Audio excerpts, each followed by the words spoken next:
కొనసాగుతా ఉంది.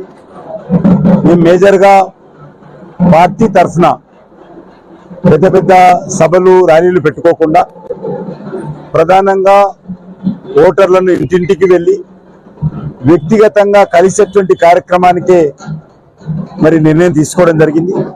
ఆ దిశలోనే మా పార్టీ కార్యకర్తలు ఇంటింటికి వెళ్ళి ఓటర్లను కలుస్తా ఉన్నారు. జూబ్లీహిల్స్ లో ఉన్నటువంటి సమస్యలు ఏవైతున్నాయో ఈ సమస్యల పరిష్కారంలో దేశంలో ఎక్కడ లేని సమస్యలు జూబ్లీహిల్స్ లో ఉన్నాయి. అది మంచినీటి సమస్య కానీ, రోడ్ల మీద డ్రైనేజీ ఓవర్ఫ్లో కానీ, గుంతలు పడినటువంటి రోడ్లు కానీ, వీధి లైట్లు కానీ, శానిటేషన్ లేకుండా కంపు వాసన వస్తున్నటువంటి బస్తీలు కానీ ఈరోజు జూబ్లీహిల్స్ లో ఉన్నాయి. దీనికి బీఆర్ఎస్ పార్టీ, కాంగ్రెస్ పార్టీ కారణము.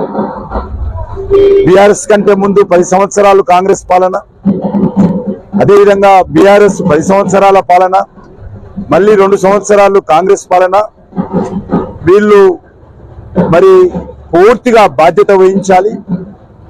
జూబ్లీహిల్స్ లో అభివృద్ధి జరగకుండా ప్రజలకు శాపంగా ఈ 2 పార్టీలు మారాయి.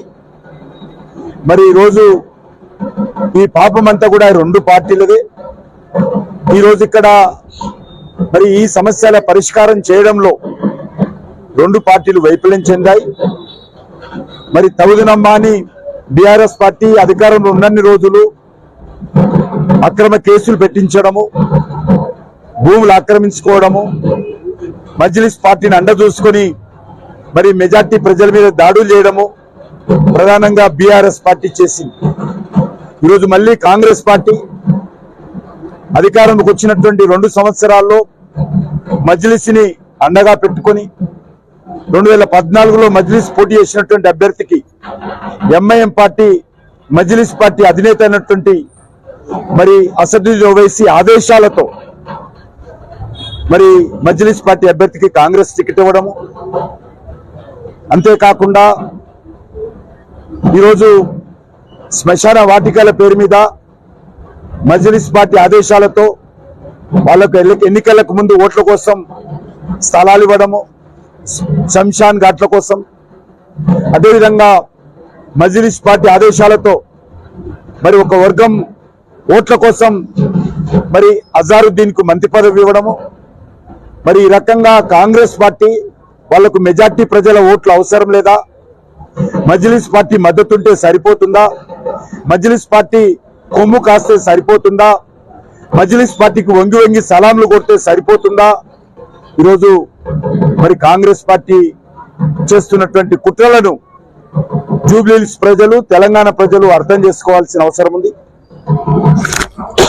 ఈ 2 పార్టీలకు బుద్ధి చెప్పాలి. స్వాతంత్రం వచ్చినప్పటి నుంచి ఎప్పుడు కూడా జూబ్లీహిల్స్ లో బీజేపీ గెలవలేదు. జూబ్లీహిల్స్ ప్రాంతం వెనుకబడడానికి కారణము 2 పార్టీలు. కానీ ఒకసారి మీరు కాంగ్రెస్ కోటేశారు, బీఆర్ఎస్ కేశారు. ఒక్కసారి ఇక్కడ ఎమ్మెల్యేగా మరి భారతీయ జనతా పార్టీ అభ్యర్థికి ఓటు వేయాల్సిందిగా, మోడీ గారి నాయకత్వాన్ని బలపరచాల్సిందిగా, మరి ఖచ్చితంగా కాంగ్రెస్ పార్టీ అవినీతి కుంభకోణాలకు వ్యతిరేకంగా, కాంగ్రెస్ పార్టీ మజ్లిస్ పార్టీ యొక్క మరి అనైక్యత పొత్తుకు వ్యతిరేకంగా భారతీయ జనతా పార్టీ పోరాటం చేసి జూబ్లీహిల్స్ ని రక్షిస్తాము, హైదరాబాద్ ను రక్షిస్తాము, తెలంగాణను రక్షిస్తాము. వచ్చే ఎన్నికల్లో ఖచ్చితంగా భారతీయ జనతా పార్టీ అధికారంలోకి వస్తుంది. మరి ఖచ్చితంగా జూబ్లీహిల్స్ తో పాటు తెలంగాణకు కూడా సరైన దిశా నిర్దేశం చేసి తెలంగాణను కూడా అభివృద్ధి పథంలో తీసుకెళ్తాము. కాబట్టి ముందుగా జూబ్లీహిల్స్ లో బీజేపీకి ఓటు వేసి గెలిపించాల్సిందిగా అన్ని వర్గాల ప్రజలకు విజ్ఞప్తి చేస్తా ఉన్నాను. కాంగ్రెస్ వాళ్ళు ఏమంటారంటే బీజేపీ ఇంకా బీఆర్ఎస్ 2 పక్షంలో ఉన్నట్టు వాళ్ళు